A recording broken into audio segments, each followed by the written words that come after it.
Get up, now. You clearly don't belong in a seat that costs more than your mother's house." Those were the exact words Beatrice Vanderwall spat at 17-year-old Nia Sterling in the first-class cabin of Flight 712 to Zurich. Beatrice thought she was untouchable, a wealthy socialite with a platinum status that gave her the power to snap her fingers and make crew members jump. She thought the girl in the oversized hoodie and headphones was an easy target, a mistake by the booking system. She was wrong. Dead wrong. Beatrice didn't know that the girl she was harassing wasn't just a passenger. She was the daughter of Harrison Sterling, the man who had just bought the entire airline that morning. What happened next wasn't just a firing. It was a total destruction of ego, a viral storm, and a twist that left the entire airport speechless. You are not going to believe who Beatrice actually was, and why she lost everything by the time the plane touched the ground. The air inside the first-class cabin of Swiss Atlantic Flight 712 smelled of expensive leather, conditioned oxygen, and the faint, citrusy scent of champagne being poured before takeoff. It was a world designed for silence, for privacy, and for people who didn't look at price tags. Nia Sterling adjusted her noise-cancelling headphones, pulling the hood of her faded grey university sweatshirt over her messy bun. She shifted in seat 1A, the most coveted spot on the plane. At 17, Nia didn't look like the typical occupant of 1A. She wasn't wearing a tailored suit, she wasn't flashing a Rolex, and she definitely wasn't sipping the pre-flight mimosa. She was scrolling through TikTok, chewing gum, and trying to ignore the stress of the last 24 hours. Her father, Harrison Sterling, the CEO of the massive private equity firm Sterling and Oakhaven, had sent her to Zurich for a quiet summer away from the press in New York. The merger was happening. Sterling and Oakhaven was finalizing the acquisition of several logistics companies and, rumor had it, a major commercial airline. But Nia didn't care about the billions. She just wanted to sleep. "Excuse me?" The voice was sharp, nasal, and dripping with entitlement. It cut right through Nia's music. Nia didn't look up immediately. She assumed the person was talking to a flight attendant. "Hello? I know you can hear me." A hand with manicured crimson-red nails tapped aggressively on Nia's shoulder. Nia flinched, sliding her headphones down. She looked up to see a woman looming over her.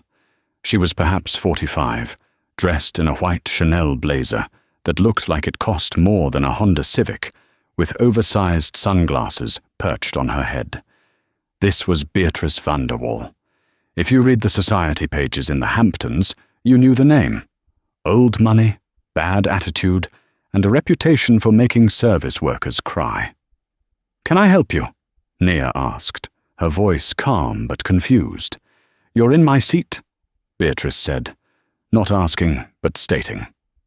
She held out her boarding pass, waving it like a weapon. "I always sit in 1A. It's the bulkhead. It has the extra leg room for my bag." Nia glanced at the pass in the woman's hand. It clearly said 2A. "Ma'am, your ticket says 2A, Nia said politely, pointing to the seat directly behind her. "This is 1A. I have the ticket right here on my phone." Beatrice let out a dry, incredulous laugh. She turned around, looking for an audience, her eyes scanning the other passengers. A businessman in 1F looked away, not wanting to get involved. "Listen, sweetie." Beatrice leaned in, her perfume overpowering. "I don't know how you got up here. Maybe you used miles. Maybe it's an employee upgrade. Or maybe you just snuck in while the attendant wasn't looking. But let's be real. You don't fit the aesthetic of 1A. I have a meeting in Zurich with the board of Kensington Banks. I need space. You need to move." Nia blinked. "I paid for this seat." "Well, my dad did." "I'm not moving." Beatrice's face went from annoyed to furious. The crimson nails gripped the top of Nia's pod. "Do you know who I am?" My husband is Richard Vanderwall. He's a Diamond Medallion member. He personally knows the chief of operations for this airline. If I make one phone call, you won't just be out of this seat. You'll be off this plane." Nia sighed, sliding her headphones back up. "Go make the call, then." That was the match in the powder keg. Beatrice gasped, clutching her pearls, literally a string of South Sea pearls, and turned to the aisle. She smashed the call button repeatedly. "Stewardess! Stewardess! We have a security issue." This was the moment the energy in the cabin shifted. It wasn't just a dispute anymore. It was a spectacle. And Nia, realizing this wasn't going to blow over, quietly opened the camera app on her phone, propped it against the window shade, and hit record. The flight service manager, a tall man named Todd with a perfectly gelled side part and a smile that didn't reach his eyes, hurried over. Todd had been flying for 20 years. He was tired, he was underpaid, and he had a weakness for VIP passengers who tipped well or threatened loudly. He recognized Beatrice immediately. She was a frequent flyer, the kind who sent gift baskets to the corporate office when she was happy and lawsuits when she wasn't. "Mrs. Vanderwall," Todd said, his voice oozing artificial charm, "is there a problem?" "Todd, thank God it's you," Beatrice exclaimed, pointing a shaking finger at Nia. "This child is refusing to vacate my seat.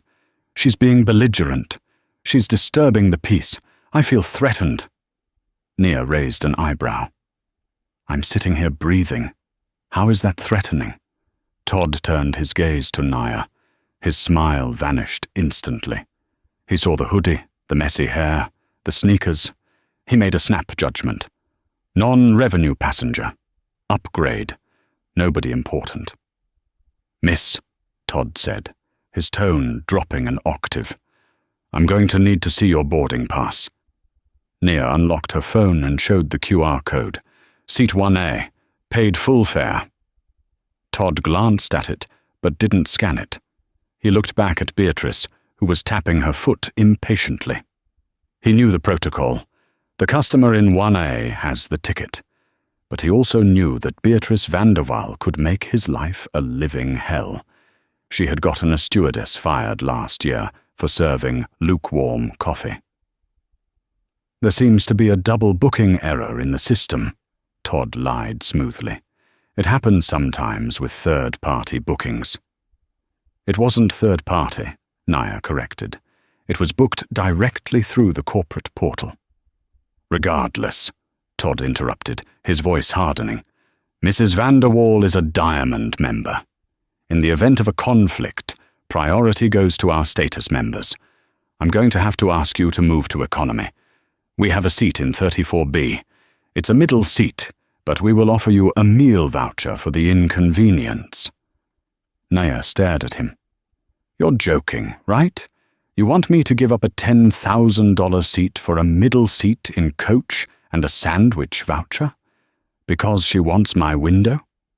"It's not about what she wants, it's about policy," Todd lied again, stepping closer, looming over her to intimidate her. "And right now, your behavior is becoming a flight risk. Failing to comply with crew instructions is a federal offense. Do I need to call the marshal?" Beatrice smirked, crossing her arms. "Go on, little girl. Back of the bus." Nia felt the heat rising in her cheeks. This was humiliation, plain and simple. She looked at Todd's name tag. Todd G. She looked at Beatrice. "I'm not moving," Nia said, her voice shaking slightly but firm. "And you really don't want to do this," Todd snapped it. He grabbed Nia's carry-on bag from the overhead bin and slammed it onto the floor. "That's it. You are disrupting this flight. Get up now, or I will have you forcibly removed." "You're making a mistake," Nia said, reaching for her phone. "No phones!" Beatrice lunged forward, trying to swat the phone out of Nia's hand. "She's filming me! That's illegal! Todd, take her phone!" "Hand it over," Todd demanded. Nia pulled her phone to her chest. Don't touch me. I'm the lead flight attendant, and I have the authority to confiscate devices if they pose a safety risk, Todd barked. Give me the phone and get off the plane. Now! Nia took a deep breath.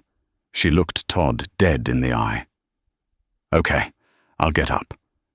But I need to make one call first. My father gets worried if I don't check in. You can call from the terminal after you've been offloaded, Todd sneered. No, Nia said, standing up. She was tall, surprisingly so. She towered slightly over Beatrice. I'm calling him now, because if I walk off this plane isn't taking off. Beatrice laughed, a shrill sound. Oh, listen to her. Who's your daddy? The manager of a Burger King? Nia ignored her. She dialed a number saved as Dad. Private. It rang once. Pumpkin? Harrison Sterling's deep voice filled the earpiece. You on the jet? Wheels up in 10? No, Dad, Nia said, her voice loud enough for the cabin to hear. I'm being removed from the flight. A flight attendant named Todd and a woman named Mrs. Vanderwall are kicking me out of 1A because she says I don't fit the aesthetic. Todd just threatened to have me arrested. There was a silence on the other end of the line. A cold, terrifying silence. Put him on speaker, Harrison said. His voice was no longer the warm tone of a father. It was the icy steel tone of a man who moved markets with a whisper. Nia held the phone out to Todd. He wants to talk to you. Todd rolled his eyes. I don't have time to talk to your father. He slapped the phone away. It didn't fall, but his hand made contact with Nia's wrist. He just hit me, Dad, Nia said into the phone, her voice level. Don't move, Nia, Harrison said. Stay right there. I'm making a call to the control tower and the CEO of Swiss Atlantic. Give me 3 minutes. The line went dead. Todd scoffed. Pathetic. Grab your bag. But before Nia could move, the pilot's voice crackled over the intercom. It wasn't the usual, welcome aboard message. The captain sounded breathless, panicked. Flight Service Manager Todd, please come to the cockpit immediately. Immediately. And do not, I repeat, do not offload any passengers from first class. Secure the cabin doors. Todd froze. The color drained from his face. He looked at the intercom, then back at Nia. Beatrice looked confused. Why are we stopping? Todd, tell the captain to go. Nia sat back down in seat 1A, put her headphones around her neck, and smiled. I don't think we're going anywhere, Beatrice. The atmosphere in the cabin went from tense to suffocating in seconds. The captain's announcement hadn't just been urgent. It had been terrified. Todd stood frozen in the aisle, his hand halfway extended toward Nia's bag. What did you do? Beatrice hissed, her confidence wavering for the first time. Who did you call? Just my dad, Nia said, crossing her legs. She picked up the glass of water she had been served earlier and took a slow sip. Todd! Beatrice snapped, trying to regain control. Why is the pilot stopping? Go in there and tell him Mrs. Vanderwall is waiting. Todd swallowed hard. He adjusted his tie, his hands trembling slightly. I need to check on the flight deck. Stay here. He pointed a finger at Nia, but it lacked the earlier malice. Now it was just shaky. Todd rushed to the front of the cabin and knocked on the cockpit door. It opened instantly, and he disappeared inside. Inside the first-class cabin, the silence was deafening. The other passengers were watching now, openly staring. The businessman in 1F leaned forward. Miss, he whispered to Nia. I saw what happened. If you need a witness, I recorded the audio. Thank you, Nia nodded. Beatrice scoffed. Oh, please, you're all dramatic. It's probably a mechanical issue. She pulled out her own phone and dialed her husband. Richard, pick up. This little brat is delaying the flight. I need you to call the airline VIP line. Get her banned. Yes, now.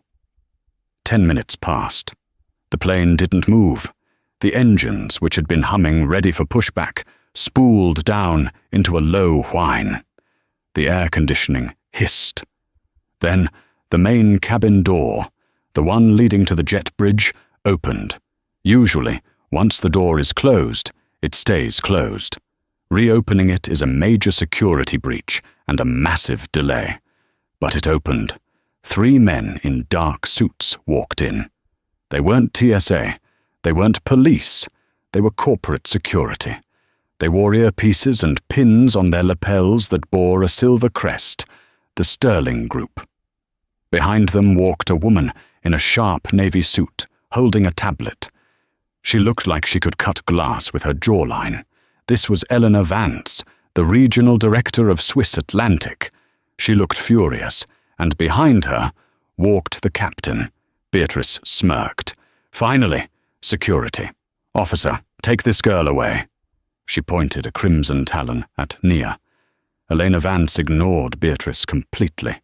She walked straight to seat 1A. She didn't look angry at Nia. She looked horrified. She bowed her head slightly. "Miss Sterling," Elena said, her voice trembling. "On behalf of Swiss Atlantic and the entire Star Alliance group, I offer my deepest, most sincere apologies.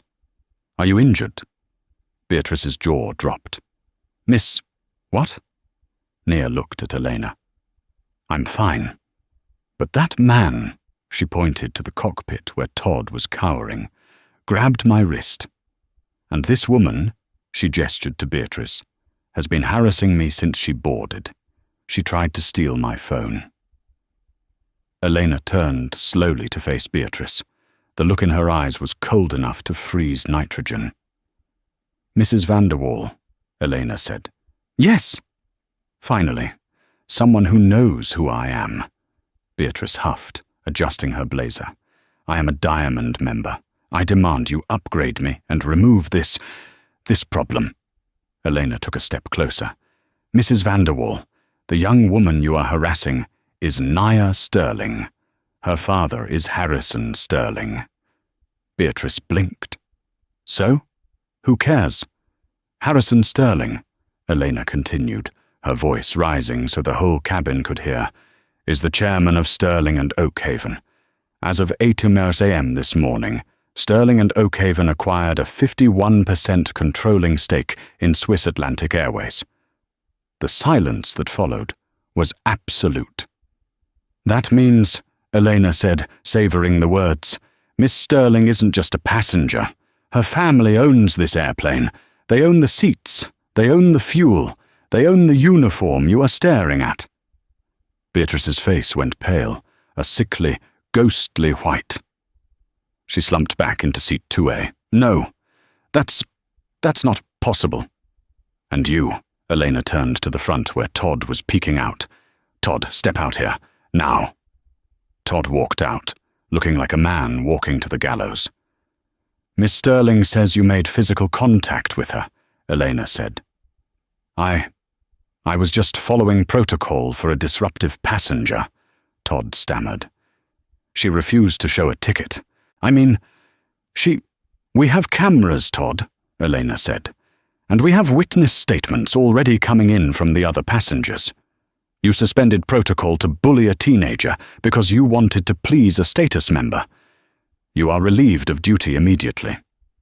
"Relieved?" Todd gasped. "But who will fly the cabin?"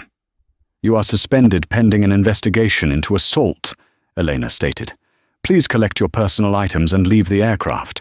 Escort him out." 2 of the suits stepped forward and flanked Todd. He didn't argue. He hung his head and walked off the plane, his 20-year career dissolving in seconds.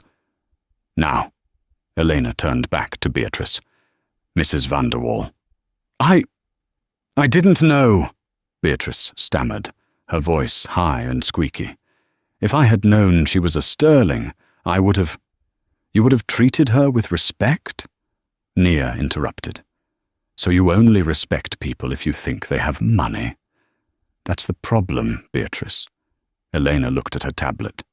"Mrs. Vanderwall, I'm looking at your husband's account. Richard Vanderwall. VP of Supply Chain at Apex Logistics. Beatrice nodded vigorously. Yes, yes, we are very important people.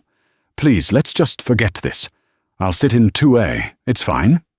Elena smiled, but it wasn't a nice smile. Actually, I have an update on that. You mentioned Apex Logistics. That's interesting. Nia's phone buzzed. It was a text from her dad. Text. Ask the lady if she knows who just bought Apex Logistics last week.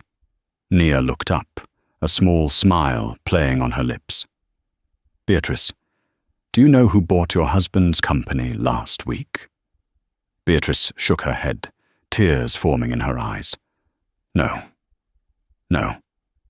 My dad did, Nia said softly. Elena nodded. Mrs. Vanderwall, your behavior today violates our code of conduct. But more importantly, Mr. Sterling has requested that we revoke your diamond status effective immediately due to harassment of a minor. You are no longer welcome on Swiss Atlantic. You can't do that, Beatrice screamed. I have a meeting in Zurich. Not on this plane, Elena said.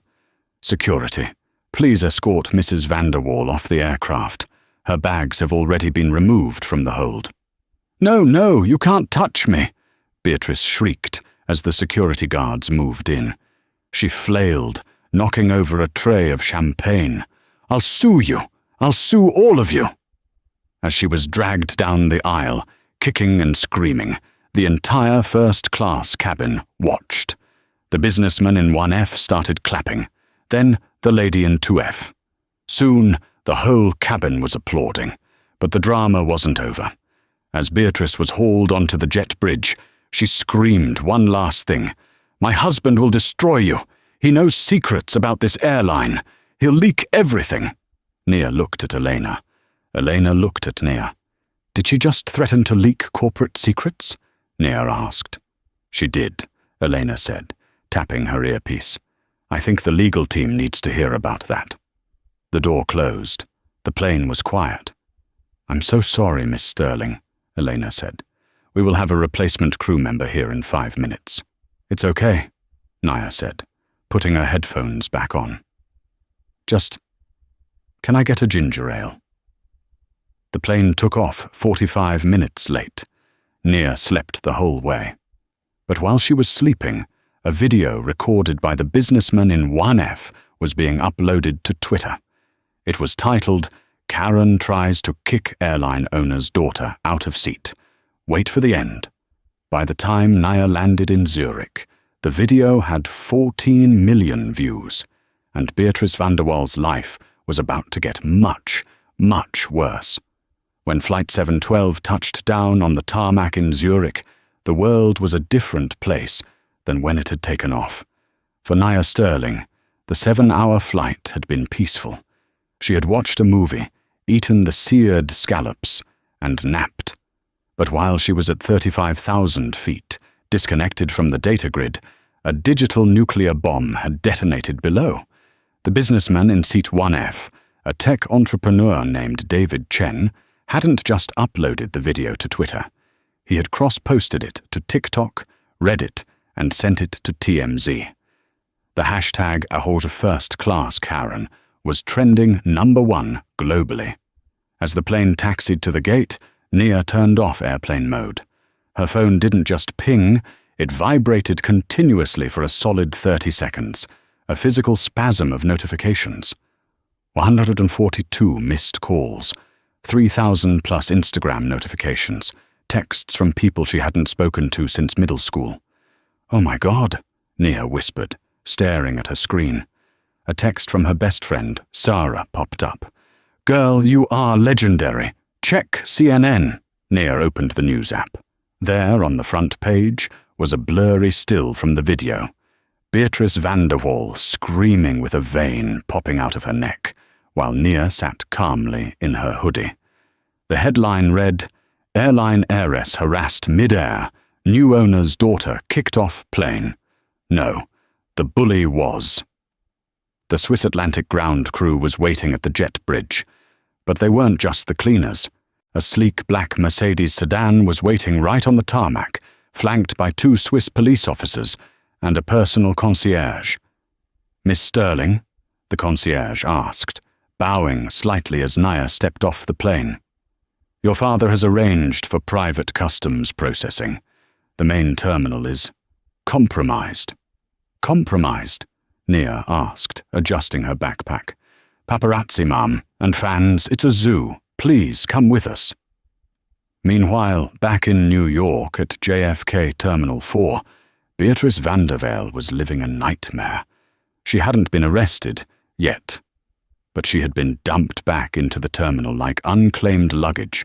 Her checked bags, 4 Louis Vuitton trunks, had been offloaded and left sitting on a trolley near the customer service desk. She was furious. She was still in her "I'm the victim" mindset. She marched up to the Delta counter, since she was banned from Swiss Atlantic, to buy a new ticket. "I need a first-class ticket to Zurich." "Immediately," Beatrice barked at the agent. The agent, a young woman named Chloe, looked up. She paused. She looked at her computer screen, then back at Beatrice.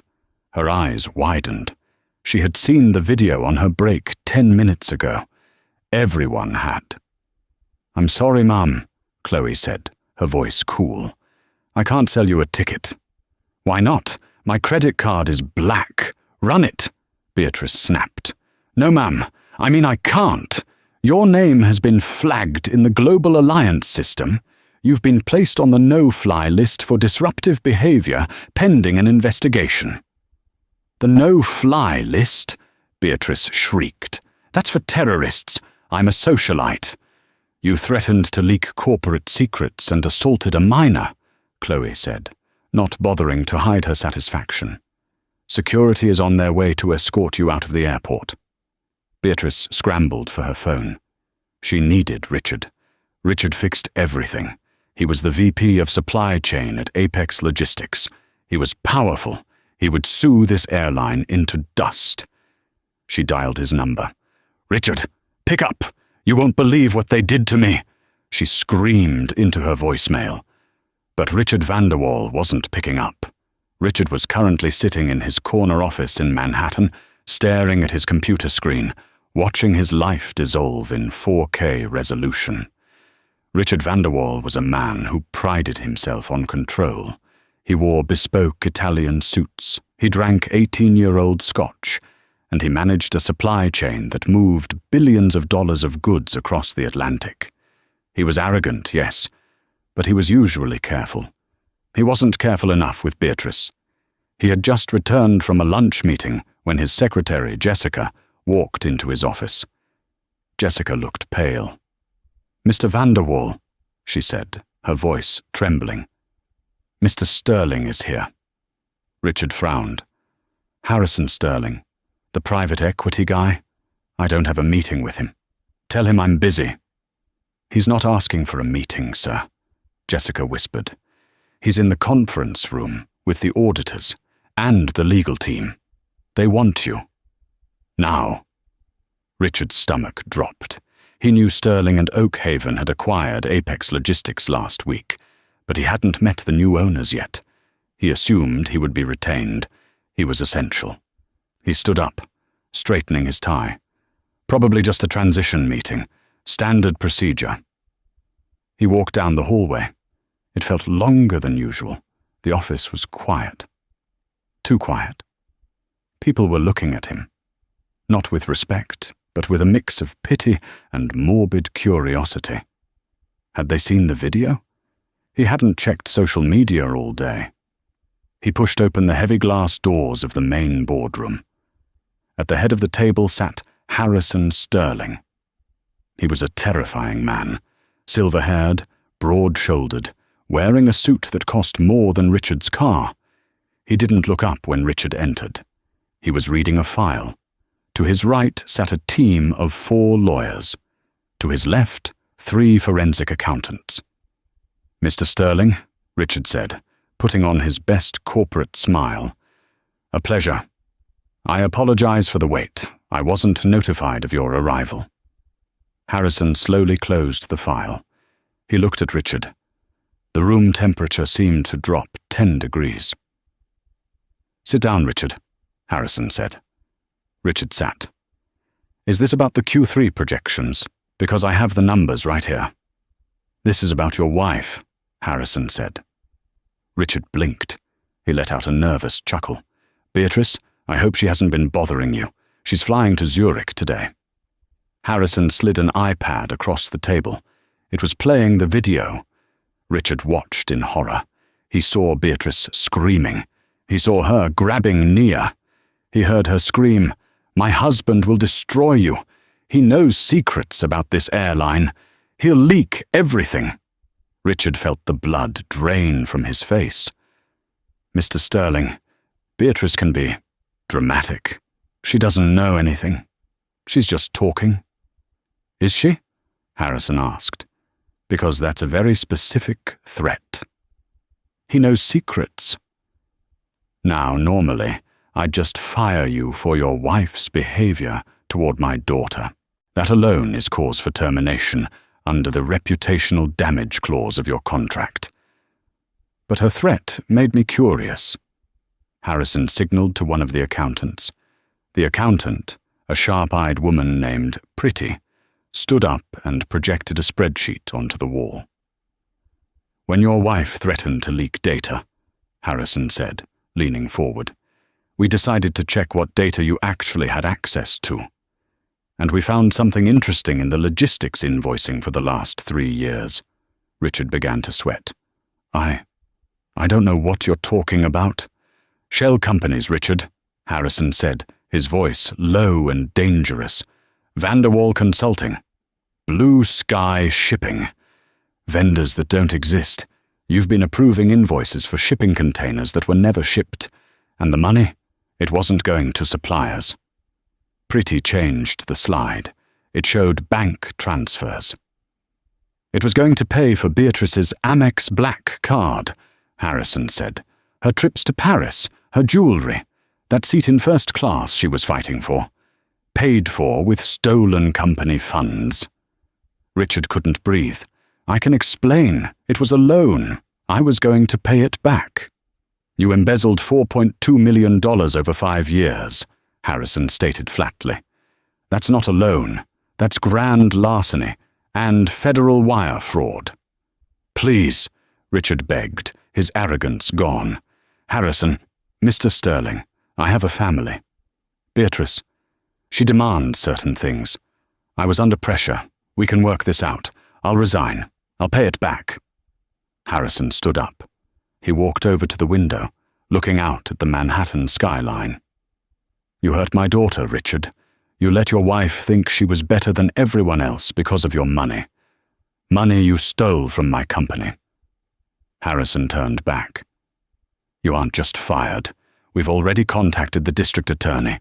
The FBI is waiting in the lobby." "The FBI?" Richard gasped, standing up so fast his chair tipped over. "And as for the secrets your wife threatened to leak?" Harrison smiled coldly. "We're suing you for breach of NDA and corporate espionage, just to be safe. We are freezing your assets. The house in the Hamptons, gone. The penthouse, gone. Beatrice's jewelry, evidence." Richard looked at the door. 2 agents in windbreakers with FBI on the back were standing there. "You can't do this," Richard whispered. "I didn't do it," Harrison said, picking up the iPad. "Your wife did. She made the call. She demanded we know who she was. Well, Richard, now we know." Harrison nodded to the agents. "Get him out of my sight." As Richard was handcuffed and led out of his own office, passing his weeping secretary and the stunned staff, his phone buzzed in his pocket. It was Beatrice, calling for the 20th time. He couldn't answer, and he realized with a sinking feeling that he might never want to speak to her again. The downfall of the Vanderwails was not a slow decline. It was a cliff dive. In the age of the internet, karma moves at the speed of fiber optics. By the time Richard was being booked at the Federal Detention Center in Lower Manhattan, the internet detectives had already found everything. They found Beatrice's old racist Facebook posts. They found the reviews of her interior design business, where contractors complained she never paid them.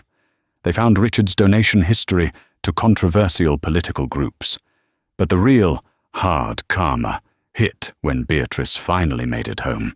She had been forced to take a humiliating Uber ride from JFK back to their penthouse on the Upper East Side, a ride she had to pay for with a debit card because her credit cards were declining one by one. She stormed into the lobby, expecting the doorman, Henry, to rush to help her with her bags. Henry stood behind the desk, arms crossed. He had worked there for 10 years. Beatrice had never once remembered his name, usually calling him Door Guy. "Help me with these," Beatrice commanded, gesturing to her trunks. "I can't do that, Mrs. Vanderwall," Henry said. "Excuse me? It's your job." "Actually, ma'am, the condo board held an emergency meeting an hour ago," Henry said, sliding a letter across the marble counter. "Due to the publicity surrounding your family and the federal seizure notice posted on the door regarding Mr. Vanderwall's assets, you are in violation of the building's morality clause." "Morality clause?" Beatrice gaped. "You have 24 hours to vacate the premises before the locks are changed by the federal marshals," Henry said. "And the board has instructed staff not to provide concierge services to evicted tenants." Beatrice stood there, alone in the gold-plated lobby. Her phone rang. It was her best friend. Cynthia. "Cynthia, thank God," Beatrice cried. "You have to let me stay at your place in the Hamptons. Richard is in some sort of trouble. It's all a misunderstanding, but Beatrice, don't call me." Cynthia cut her off. Her voice was icy. "What?" "I saw the video." "You're toxic, Bea. My husband is trying to get a contract with Sterling and Oakhaven. If I'm seen with you, we lose everything. Lose my number." Click. Beatrice dropped the phone. She sat down on one of her Louis Vuitton trunks in the middle of the lobby, and, for the first time in decades, she cried. Not fake tears to get a manager. Real, ugly tears of a woman who realized she had dug her own grave with her tongue. 3 days later, the first-class Karen video had 50 million views. Nia Sterling, however, wasn't basking in the drama. She was in Zurich, sitting in a quiet cafe by the lake.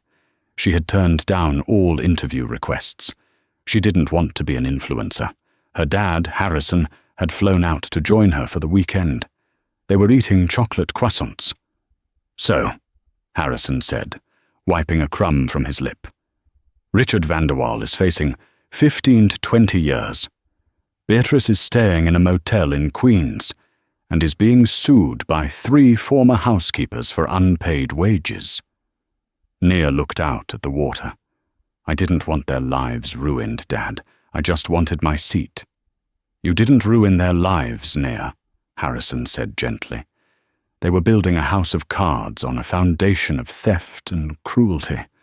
You just opened the window and let the wind in." Nia nodded. She took a sip of her hot chocolate. "Did you really buy the airline just to check on me?" Harrison laughed. "I was buying it anyway.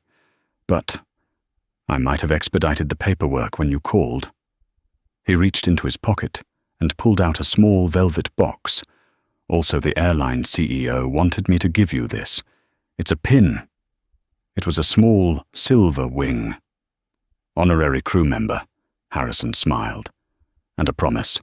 From now on, nobody gets treated like that on my planes. We're changing the training. We're calling it the Nia Protocol." "That's cheesy, Dad," Nia groaned. But she smiled. "Maybe, but effective." The internet moves fast, often forgetting a viral villain within 48 hours. But the legal system, while slower, is far more destructive. For Beatrice and Richard Vanderwall, the video of Flight 712 wasn't just a moment of embarrassment. It was the first domino in a chain reaction that would systematically dismantle every single aspect of their privileged existence. The fall didn't happen all at once. It happened in agonizing, humiliating stages. The financial freeze.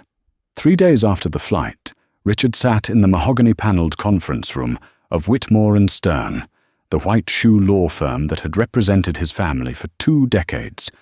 He looked different. The arrogance that usually defined his posture was gone, replaced by a twitchy, sweat-drenched paranoia. He hadn't slept. He hadn't shaved. Across from him sat Arthur Whitmore, the senior partner. Arthur wasn't pouring drinks. He wasn't smiling. He was placing a single sheet of paper on the table. "What is this?" Richard asked, his voice raspy. "It's a withdrawal of counsel letter, Richard," Arthur said coldly. "You can't do that," Richard snapped, a flash of his old temper returning. "I pay you a retainer of $50,000 a year. You represent me." "We represent legitimate business interests," Arthur corrected, adjusting his glasses. "We do not represent individuals facing RICO charges for interstate wire fraud and embezzlement. And frankly, Richard, your checks have bounced." "Bounced?" Richard stood up. "That's impossible. I have $3 million in the Cayman holding account." Arthur sighed, looking at Richard with something akin to pity. "You had money in the Cayman account. As of this morning, the Department of Justice, in cooperation with Swiss banking authorities, who, I might add, are very eager to please the new owners of Swiss Atlantic, have frozen everything. The FBI didn't just look at the logistics invoices, Richard. They looked at everything: the tax evasion, the offshore shells, the consulting fees paid to your wife." Richard sank back into the chair. "Beatrice?" "Beatrice is the primary liability," Arthur said bluntly. Her little display on the plane gave the prosecutors the probable cause they needed to subpoena her personal spending. They found the link between Apex Logistics corporate funds and her jewelry purchases. She isn't just a witness, Richard. She's a co-conspirator. They are coming for the assets, the house, the cars, the art. How much time do I have?" "To fix it?" "None," Arthur said, standing up to leave the room. "To pack? Maybe 48 hours before the marshals seize the Hamptons estate." The social excommunication. While Richard was facing the legal guillotine, Beatrice was facing a torture she considered far worse: social irrelevance. She was still in denial. In her mind, this was just a PR crisis, a misunderstanding. She believed that if she just showed her face, held her head high, and wore the right dress, the lower classes would move on and her friends would rally around her. She was wrong. That Friday was the Gilded Lily Charity Gala at the Met, the highlight of the New York social season. Beatrice had been on the planning committee for 5 years. She had bought a $12,000 table. She put on her emerald silk gown, applied her makeup with trembling hands, and called a town car service, since the Mercedes had been towed from the driveway that morning. When she arrived at the museum steps, the paparazzi were there. Usually, Beatrice loved them. She would pose, turn, and smile. Tonight, the flashes went off, but the questions were different. "Beatrice, is it true you're being evicted?" "Mrs. Vanderwall, do you have a comment on the embezzlement charges?" "Hey Karen, where's your boarding pass?" She ignored them, marching up the red carpet to the check-in desk, head held high. The event coordinator, a woman named Caroline, who Beatrice had known since college, a woman Beatrice had vacationed with in Saint-Tropez, was manning the list. "Hello, Caroline," Beatrice said, flashing her brightest, fakest smile. "I'm here. What table are we at?" Caroline didn't look up. She stared at her clipboard. "I'm sorry. You're not on the list." Beatrice laughed, a brittle, high-pitched sound. "Don't be silly. I bought table 4. I have the receipt." Caroline finally looked up. Her eyes were hard. "The board met this afternoon, Beatrice. Your donation was refunded. We can't be associated with you. Not right now.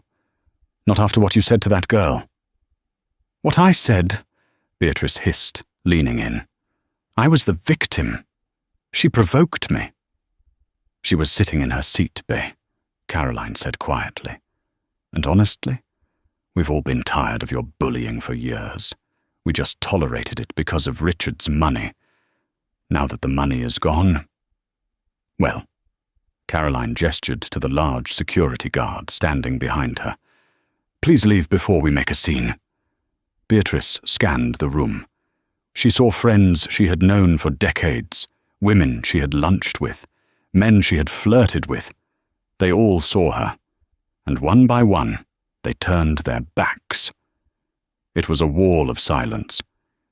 Beatrice turned and ran down the stairs, tripping on her emerald gown, the sound of paparazzi shutters clicking like gunfire behind her. The asset seizure. The final blow came on a Tuesday morning. It was raining. A cold, grey New York rain that soaked it into your bones. Beatrice and Richard were in their penthouse on Park Avenue. They were arguing. They had been arguing for days. "You told me it was handled," Beatrice screamed, throwing a vase across the room. It shattered against the wall. "You said the accountants were creative. You said we were safe." "I said we were safe as long as we stayed under the radar," Richard roared back, his face purple. "But you had to be the queen of the sky. You had to pick a fight with Harrison Sterling's daughter. Do you know who that man is? He eats companies for breakfast. He didn't just fire me, Beatrice. He handed my head to the Southern District of New York on a silver platter." "I didn't know," Beatrice sobbed. "She looked like a nobody." "That's your problem," Richard yelled. "You think everyone is a nobody unless they're wearing a price tag." Boom. Boom. Boom. The heavy oak front door shook. "Federal agents, open up!" The silence that filled the apartment was terrified and absolute. Richard looked at Beatrice. Beatrice looked at Richard.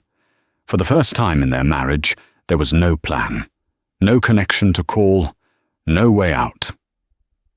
Richard walked to the door and opened it. A dozen agents in windbreakers poured in. They didn't ask nicely. They began tagging everything. The TV, the sofas, the paintings. An agent walked up to Beatrice. "Mom, I need you to remove the necklace, the rings and the watch. Those are proceeds of crime." "These are my personal property," Beatrice shrieked, clutching her pearls, the same pearls she had clutched on the plane. "They were purchased with embezzled funds," the agent said calmly. "Hand them over, or we will add obstruction of justice to the list." Beatrice stood there, shaking, as she clasped the pearls. She took off the diamond ring Richard had given her for their 10th anniversary. She took off the Rolex. As she dropped them into the evidence bag, she felt lighter, but not in a good way. She felt like she was disappearing. Richard was handcuffed in the foyer. As they led him out, he didn't even look back at her. "Richard," she screamed. "What do I do? Where do I go?" "I don't care," Richard muttered, his eyes dead. "You did this." The reality of hard karma. 6 months later, the story had faded from the headlines, replaced by the next scandal. But for the people involved, the story was their everyday reality. Richard Vanderwall pled guilty to 14 counts of wire fraud and conspiracy. Because the case was high profile, and because Harrison Sterling's legal team pressed for maximum accountability, the judge made an example of him. Sentence: 12 years in federal prison. No parole for at least 10. Richard, a man who once complained if his steak was slightly overcooked, was now sharing a 6-8 cell in Fort Dix with a convicted drug trafficker. He spent his days mopping floors. His hair had gone completely white. He had not received a single visitor. But Beatrice's fate was, in many ways, more poetic. She avoided prison by testifying against her husband, a final act of betrayal that saved her skin but cost her soul. However, the government took everything else. She was left with $500 in a checking account and 2 suitcases of clothes. She moved to a grim, industrial part of Newark, New Jersey. She applied for jobs as an executive assistant, a concierge, a receptionist. But the moment employers Googled her name, the interview ended. The first-class Karen video was the first result, every time. She eventually found work at a diner called Sal's. It was a greasy spoon that served truckers and factory workers. The owner, Sal, didn't use the internet and didn't care who she was as long as she showed up. One afternoon, the lunch rush was heavy. Beatrice was sweating. Her feet ached in cheap sneakers. She was carrying a tray of burgers when a group of college students walked in. They were laughing, scrolling on their phones. Beatrice approached the table. "Can I get you started with drinks?" One of the girls looked up. She paused, she squinted. Then she whispered to her friend. The friend pulled out her phone. Beatrice saw them watching the video, comparing the woman screaming in first class to the waitress in the stained apron standing before them. "Oh my God," the girl whispered. "It is her." Beatrice froze. She wanted to run. She wanted to die. "Hey," the girl said, her voice not mocking, but filled with a strange kind of pity. "Can we just get some Cokes? Please?" "Sure," Beatrice whispered. Her hands were shaking so hard the ice rattled in the glasses. She walked back to the kitchen, leaned against the dirty stainless steel counter, and closed her eyes. The humiliation was a physical weight. But in that darkness, she finally understood. This was it. This was her life now. There was no manager to call. There was no upgrade coming. She was just a person, serving other people, hoping for a tip. The vindication. While the Vanderwalls were learning the meaning of rock bottom, Nia Sterling was redefining what it meant to be at the top. She had refused all talk shows. She turned down a reality TV deal. Instead, she asked her father to help her launch the Sterling Aviation Initiative. The boardroom at Sterling and Oakhaven was packed. Reporters, industry leaders, and airline staff were gathered. Harrison Sterling stood at the podium, but he quickly stepped aside. "I'm just the wallet," Harrison joked, to polite laughter. "The vision belongs to my daughter." Nia stepped up. She looked older, more composed. She wasn't wearing a hoodie today, but she wasn't wearing a power suit either. She wore a simple dress and her favorite sneakers. "A few months ago," Nia spoke into the microphone, her voice steady, "I was treated like I didn't belong because of how I looked. I was judged by a woman who thought status was about the price of a ticket. But the truth is, the people who really make an airline run aren't the ones in seat 1A. It's the people checking the bags, flying the planes, and serving the coffee."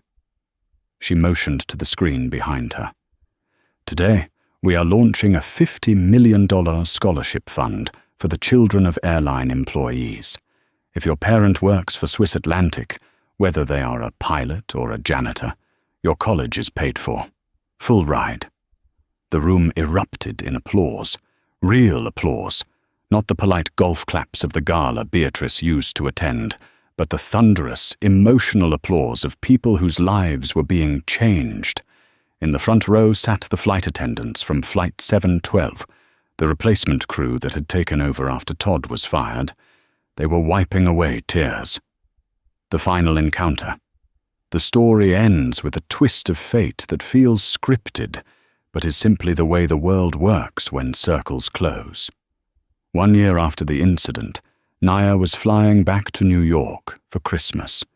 She was walking through the terminal at Newark Airport, not the private lounge, but the main concourse, as she liked to grab a specific pretzel from a stand there. She saw a woman cleaning a table at the food court.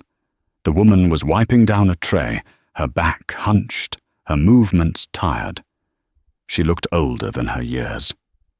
Nia stopped. She recognized the profile. It was Beatrice. Beatrice wasn't working at the airport. She was working for a cleaning contractor in the food court. It was the only job she could get after the diner cut her hours. Naya stood there for a long moment. She could have walked over. She could have gloated. She could have taken a picture and posted it. Look who's cleaning up my trash now. It would have gotten 1,000,000 likes. But Naya didn't move. She watched Beatrice work. She saw the exhaustion. She saw the defeat. The woman who had treated her like garbage was now invisible to the thousands of travelers rushing past her. Nia felt a tug at her sleeve. It was her dad, Harrison. "Is that?" Harrison whispered, following her gaze. "Yeah," Nia said softly. "Do you want to go say something?" Harrison asked. Nia shook her head. "No, she knows. And I think she's had enough." Nia turned away. "Let's go, Dad. We'll miss the flight." As they walked away, Beatrice looked up. She thought she saw a flash of grey. A hoodie, maybe. A familiar face. But by the time she focused her eyes, the girl was gone, disappearing into the crowd of passengers, heading toward a future that Beatrice could only watch from behind the glass. Karma had finished its job. It didn't need an audience anymore. And that is the story of how one woman's entitlement took down her entire family empire. It's a brutal reminder that in the age of smartphones, your worst moment can become your defining moment. Beatrice thought money made her untouchable, but she forgot that money can disappear a lot faster than a bad reputation. What would you have done if you were Naya? Would you have moved seats to avoid the drama, or would you have stood your ground like she did? Let me know in the comments below. I read every single one. If you enjoyed this story of instant karma and justice, please hit that like button. It really helps the channel grow. And if you want more stories like this, where arrogance meets reality, make sure to subscribe and turn on the notification bell. You do not want to miss the next one. Thanks for watching. Stay humble, and I'll see you in the next video.